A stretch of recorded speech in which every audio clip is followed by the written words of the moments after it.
Hello student, welcome back to my YouTube channel quantum maths. आज के इस video lecture में हम डिस्कस करने वाले हैं asymptotes parallel to coordinate axis for algebraic curve. अब यहाँ पर बात करते हैं कि कोऑर्डिनेट एक्सिस हम किसे कह रहे हैं। कोऑर्डिनेट एक्सिस यानी कि एक्स एक्सिस और वाई एक्सिस को ही हम कोऑर्डिनेट एक्सिस कहते हैं। यानी कि मान लीजिए कि हमारे पास ये कार्टेशियन कोऑर्डिनेट हमारे पास ये एक पॉइंट है और इस पॉइंट का अगर ये एक्स और एक्स कॉमा वाई हमारे पास ये क्या है, ये हमारे पास कोऑर्डिनेट है। तो एक्स जो हमारे पास है वो एक्स एक्सिस को रिप्रेजेंट कर रहा है और जो वाई है ये वाई एक्सिस को रिप्रेजेंट कर रहा है। यानी कि इस पॉइंट के लिए हमारे पास क्या है, ये एक्स एक्सिस और ये वाई एक्सिस कोऑर्डिनेट एक्सिस कहलाते हैं। एक्स इस पॉइंट के लिए कोऑर्डिनेट एक्सिस और ये हमारे पास कोऑर्डिनेट एक्सिस, यानी कि दोनों को ही हम कोऑर्डिनेट एक्सिस के नाम से जानते हैं। तो आई होप कि ये बात आपको पहले से पता होगी। Asymptotes parallel to coordinate axis for algebraic curve, यानी कि अलजेब्रिक कर्व पर जो भी एसिमिटोड्स बनेंगे, जैसे कि हमारे पास ये एक अलजेब्रिक कर्व है जो कि एफ ऑफ एक्स है। ये जो हमारे पास y इक्वल्स टू बी, ये हमारे पास एक एसिमिटोड है और ये हमारे पास है x इक्वल्स टू ए जो कि एक एसिमिटोड है। ये दोनों एसिमिटोड इस algebraic curve F of x पर ही हैं।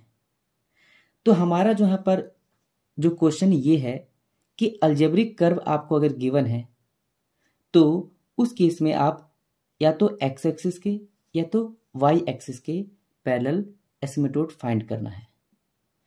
तो आपको जो गिवन होगा वो अलजेब्रिक कर्व का इक्वेशन गिवन होगा, और जब आपको अलजेब्रिक कर्व का इक्वेशन गिवन होगा तो उस केस में आपसे पूछा जाएगा कि एक्स एक्सिस के पैरेलल एसिमिटोड क्या होगा, या फिर हो सकता है कि वो वाई एक्सिस के पैरेलल आपसे एसिमिटोड पूछ ले।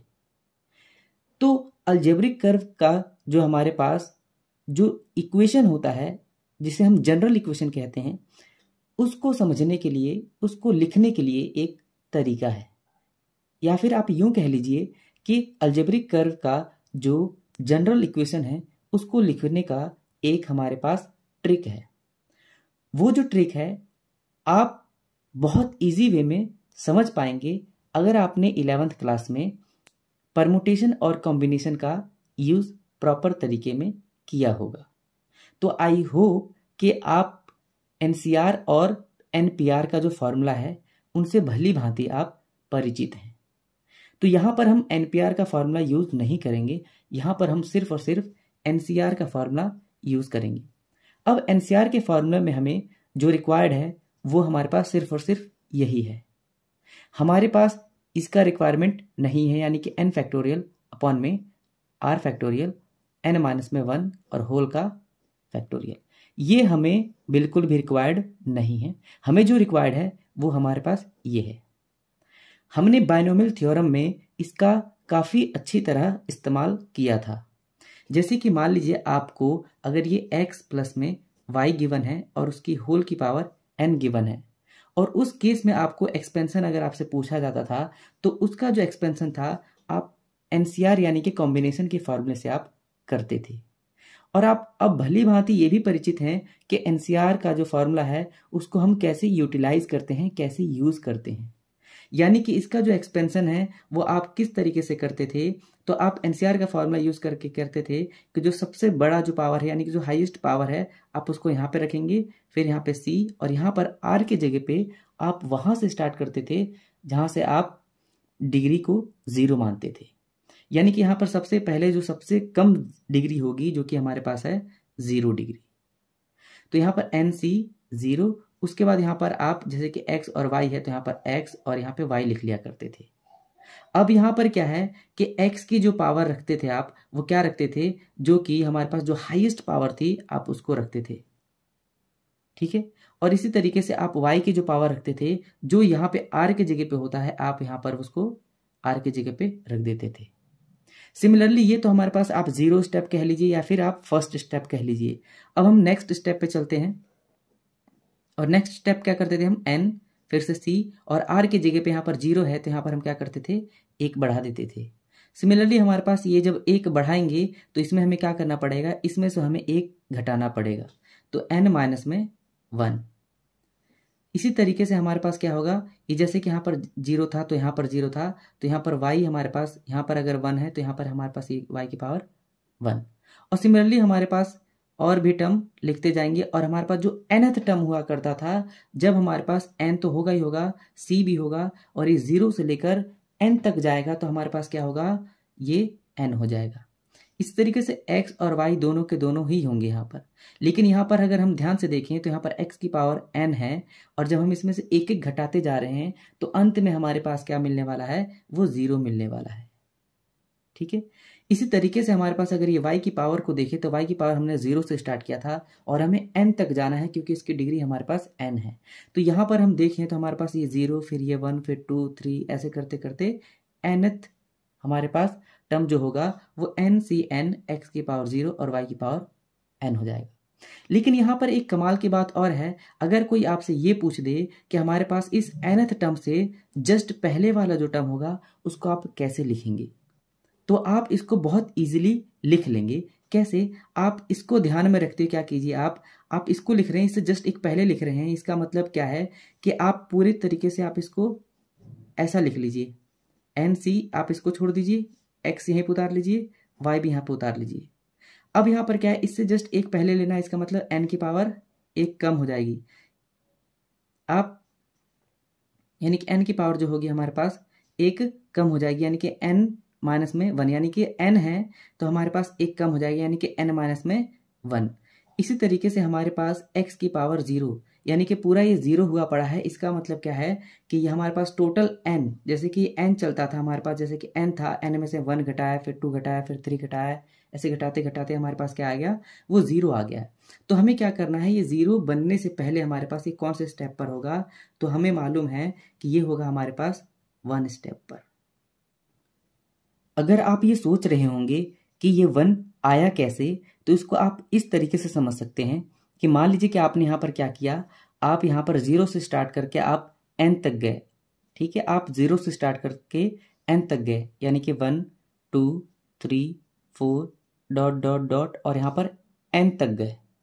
अगर इसको आप रिवर्स वे में अगर आप लिखो तो आप कैसे लिखोगे, पहले n लिखोगे, फिर उसमें से एक कम यानी कि n माइनस में 1, फिर उसमें से एक और कम यानी कि n माइनस में 2, और इसी तरीके से चलते चलते चलते हम कहाँ तक जाएंगे, हम 1 तक जाएंगे। लेकिन यहाँ पर हमारे पास 0 से स्टार्ट किया तो हम यहाँ पर 0 लगा देंगे, तो इसी तरीके से हमारे पास ये 0 भी मिल जाएगा। तो कहने का मतलब क्या है कि जब आप 0 से स्टार्ट होकर आप n तक जाते हैं तो आप इसको ऐसे लिखते हो असेंडिंग ऑर्डर में, और जब आप क्या करते हो रिवर्स वे में चलते हो, यानी कि अगर हम बात करें यहाँ पर ये जो पावर, यहाँ पर जो हमारे पास r की वैल्यू है 0 से लेकर n तक चल रही है, और जो हमारे पास ये जो पावर है x की पावर n, वो हमारे पास कहाँ तक चल रहा है, 0 तक।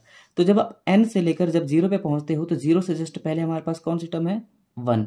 तो इस हिसाब से हमारे पास क्या है कि अगर हम इस लास्ट वाले टर्म को देखें तो y की पावर यहाँ पर n है, और n से जस्ट पहले हमारे पास क्या आएगा, n माइनस में 1।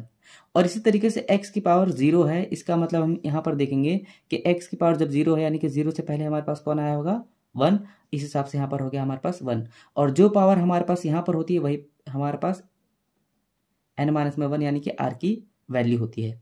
तो आई होप कि यहाँ तक आपको समझ में आ गया होगा। मैं क्या करता हूँ, इसी चीज़ को मैं फिर से यहाँ पर लिख के दिखा देता हूँ, x प्लस में y की पावर n, और यहाँ पर मैं इसको लिखता हूँ nc 0 x की पावर n y की 0 प्लस nc1 x की पावर n माइनस में 1 y की पावर 1 प्लस nc2 x की पावर 2 x की पावर n माइनस में 2 y की power 2 plus dot dot dot plus में nth टर्म हमारे पास जो होगा वो होगा हमारे पास nc n और x की पावर 0 और y की पावर n, और इससे जस्ट पहले वाला जो टर्म होगा जो कि हमारे पास होगा ये, मैं इसको यहाँ पर इंसर्ट कर देता हूँ, nc n माइनस में 1 x की पावर 1 और y की पावर n माइनस में 1। तो आई होप कि ये चीज़ आपको समझ में आ गई होगी कि किस तरीके से मैंने x प्लस वाई का एक्सपेंशन मैंने लिखा है। तो चलिए अब हम नेक्स्ट पेज पे पहुंचते हैं और हम देखते हैं कि अलजेब्रिक कर्व के लिए जो जनरल इक्वेशन है उसको हम किस तरीके से लिख सकते हैं। अब हमारे पास है general equation of algebraic curve. Algebraic curve का जो जनरल इक्वेशन है, इसको लिखने के लिए हमें एक चीज़ दिमाग में रखनी ज़रूरी है। वो ये है कि जब भी हम general equation of algebraic curve लिखेंगे तो हमें हाईएस्ट डिग्री वाले टर्म को हमें क्या करना है, पहले लिखना है, उससे कम डिग्री वाले को हमें क्या करना है उसके जस्ट बाद, और इस तरीके से हमें डिसेंडिंग ऑर्डर में चलते जाना है। यानी कि मान लीजिए कि हमारे पास अगर वो जनरल इक्वेशन के जो हाईएस्ट डिग्री है वो 5 है, तो पहले हमें डिग्री 5 वाले टर्म को लिखना पड़ेगा, उसके जस्ट बाद हमें 4 वाले को लिखना है, फिर उसके बाद 3 वाले को, 2 वाले को, 1 वाले को, और इस तरीके से हमें 0 डिग्री वाले टर्म को लास्ट में लिखना है। अब हम क्या करते हैं, सबसे पहले हम अलजेब्रिक कर्व का जो इक्वेशन है उसको लिख लेते हैं, उसके बाद हम समझते हैं कि वो जो इक्वेशन है उसको किस तरीके से लिखा गया है। तो चलिए मैं सबसे पहले यहाँ पर जनरल इक्वेशन को लिखता हूँ।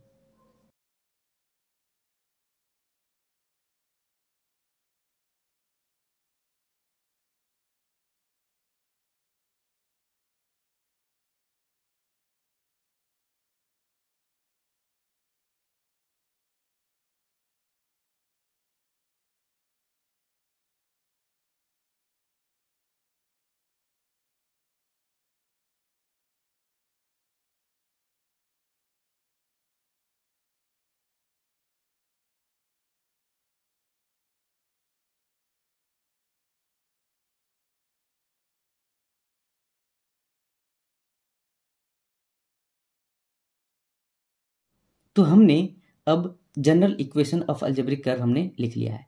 अब हम समझते हैं कि इससे पहले हमने जो एनसीआर का फॉर्मूला यूज करके हमने देखा था कि x प्लस में y का एक्सपेंशन हम किस तरीके से लिख रहे हैं, उसका यहाँ पर क्या यूज है। तो अगर आप जरा ध्यान से देखो तो ये वाला जो टर्म है वो NC0 x की पावर n और y की पावर 0 के जैसा ही है। फर्क बस इतना है कि जो इक्वेशन लिखा गया है इसमें यहाँ पर जो प्रायोरिटी दी गई है वो y को ज़्यादा दी गई है। आप x के सेंस में भी इसको लिख सकते थे, आप y के सेंस में भी लिख सकते थे। फिलहाल मैंने जो यहाँ पर इक्वेशन लिखा है उसको मैंने y के सेंस में लिखा है, यानी कि जो अलजेब्रिक कर्व है इसको मैंने पूरा y के टर्म्स, यानी कि y का जो पावर है मैंने उसको प्रायोरिटी दी है और x की पावर को मैंने प्रायोरिटी सेकेंड नंबर पर दी है। आप इसको x के फॉर्म में भी लिख सकते थे, जैसे कि मान लीजिए यहाँ पर x प्लस में y की पावर n का एक्सपेंशन करो या फिर y प्लस में x की पावर n का एक्सपेंशन करो, दोनों में हमारे पास सेम रिजल्ट मिलेगा ही मिलेगा। ठीक है, तो यहाँ पर हमारे पास NC0 x की पावर n और y की पावर 0। यहाँ पर अगर ज़रा ध्यान से देखो तो यहाँ पर NC0 और x की पावर n जैसा हमारे पास आपको यहाँ पर दिख रहा होगा। फर्क बस इतना है कि यहाँ पर NC0 जो है वो A0 यानी A0 से रिप्लेस कर दिया गया है और x की पावर n का x की पावर n ही है। फर्क बस इतना है, यहाँ पर उसको y को प्रायोरिटी दी है तो यहाँ पर y आ गया है, यहाँ पर x को दी गई है तो यहाँ पर x आ गया है, अदरवाइज यहाँ पर A0 और y की पावर n भी आ जाता। तो कुछ इस तरीके से हमारे पास इस टर्म को आप याद रख सकते हो। तो वही चीज़ यहाँ पर हमें यहाँ पर क्या मिल गया कि NC0 उसके बाद NC1, तो इसी तरीके से यहाँ पर A0 यानी कि NC0 को A0 से रिप्लेस कर दिया गया है और इस तरीके से हमारे पास NC1 को रिप्लेस कर देंगे A1 से। और जिस तरीके से हमारे पास नेक्स्ट टर्म में हमारे पास एक पावर घट जाती थी, सिमिलरली यहाँ पर भी वही होगा, यानी कि A1 यहाँ पर 1 और एक पावर घट जाएगी। इस तरीके से A2, फिर ये टर्म, फिर ये हमारे पास जो लास्ट टर्म है हमारे पास वो ये है, ये हमारे पास वो लास्ट टर्म है। अब लास्ट टर्म से जस्ट एक पहले वाला जो टर्म होगा वो क्या होगा हमारे पास, अब क्योंकि हमारे पास ये an है, nth टर्म है, उससे एक कम होगा तो n माइनस में 1। इस तरीके से x की पावर n है तो उससे एक कम होगा तो ये एक कम हो गया। और उससे पहले मैंने आपको बताया था कि जैसे हमारे पास ये 0 1 2 3 डॉट डॉट डॉट n तक जा रहे हैं, तो जब हम n को अगर हम करते हैं, n को रिवर्स करते हैं इस पूरे को, तो हमारे पास क्या मिलेगा, n माइनस में 1, n माइनस में 2 और डॉट डॉट डॉट 1 और ये 0। तो ये 0 से जस्ट पहले हमारे पास जो टर्म है 1 है, तो इस तरीके से हमारे पास इसको लिखा गया है। तो आई होप कि जो मैंने इससे पहले आपको समझाया उस चीज़ को यहाँ पर आप रिलेट अच्छी तरीके से कर पा रहे होंगे। ठीक है, और नहीं कर पा रहे हैं तो फिर से आप उस वीडियो को एक बार देखिए, आपको उसमें समझ में आ जाएगा। अब हमारे पास है ये, तो हमारे पास जो यहाँ से लेकर यहाँ तक जो हमारे पास है ये हमारे पास हाईएस्ट डिग्री टर्म वाला हो गया, जहाँ पर हमारे पास हाईएस्ट डिग्री क्या है हमारे पास, वो हमारे पास है n। अब हमें क्या करना है, जैसे कि 5 डिग्री हमारे पास हाईएस्ट था, अब उसके बाद हमें 4 करना था, तो हमें क्या करना है, जब हमारे पास डिग्री n है तो हमने ये पूरा लिख दिया उसका एक्सपेंशन। अब हमें 1 डिग्री कम करना है, यानी कि n-1 वाला हमें क्या करना है, एक्सपेंशन करना है। तो हम क्या करते हैं, y की पावर n-1, यहाँ पर क्या था y की पावर n और यहाँ पर क्या है y की पावर n-1। इसका जो कोफिशिएंट था a0 था, इसका जो कोफिशिएंट होगा हमारे पास वो b1 से रिप्लेस किया गया, यानी कि b1 लेट किया गया है। ठीक है, तो यहाँ पर हमारे पास क्या होगा y की पावर n, इसी तरीके से हमारे पास b2 y की पावर n-2, और यहाँ पर हमारे पास क्या है x plus dot dot dot, इस तरीके से हमारे पास nth टर्म जो हमारे पास वो ये है, और nth टर्म से जस्ट पहले वाला जो टर्म होगा हमारे पास वो ये होगा। इस तरीके से हमारे पास ये तो हमारे पास जैसे कि 5 था 4 का हमने कर लिया, यानी कि n था n-1 का हमने एक्सपेंशन कर लिया, वो यहाँ से लेकर हमारे पास यहाँ तक है। सिमिलरली हमारे पास क्या है 3 का भी करेंगे, इसी तरीके से हमारे पास n का हो गया, n-1 का हो गया, तो n-2 का भी होगा। अब n-2 का जब करेंगे तो हमारे पास इसका जो कोफिशिएंट होगा वो C2 यानी कि कुछ और हो सकता है। इसका जो एक्सपेंशन करेंगे फिर इस तरीके से n-3 का एक्सपेंशन, n-4 का, और करते करते लास्ट में हमारे पास क्या मिलेगा, वो पूरा 0 मिलेगा। क्यों, क्योंकि ये एक इक्वेशन है और इक्वेशन हमारे पास इक्वेट होता है विद द 0 या कोई कांस्टेंट नंबर। ठीक है, तो ये जो हमारे पास जो इक्वेशन है, इस इक्वेशन को हम क्या कहते हैं, general equation of algebraic curve. तो आई होप कि आपको general equation of algebraic curve लिखना आ गया होगा। ठीक है।